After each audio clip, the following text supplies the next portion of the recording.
From pit to palace na siya. Ha? From pit to palace. Yan, gikan sa paggamay nga anang normal ordinary nga tao. Ngadto sa pinakabanggiitan nga ikaduha sa hari. Lah. Unsa may pinaka taas nga ranggo diri sa Pilipinas? President, no? Unsay sunod sa president? Vice President, mo na Joseph. Siya ang sunod sa hari. Ano? Grabe, taas sa kay ginaabtan ni Joseph. Sa iyang kinabuhi. Nga naman,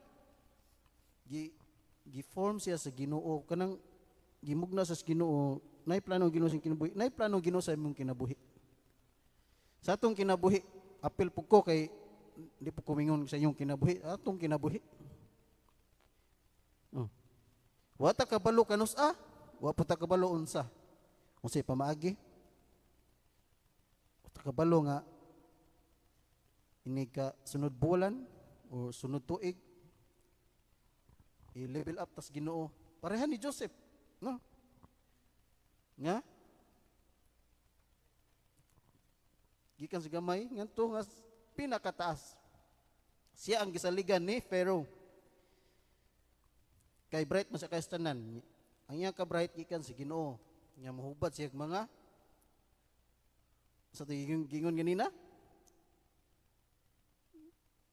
Sa to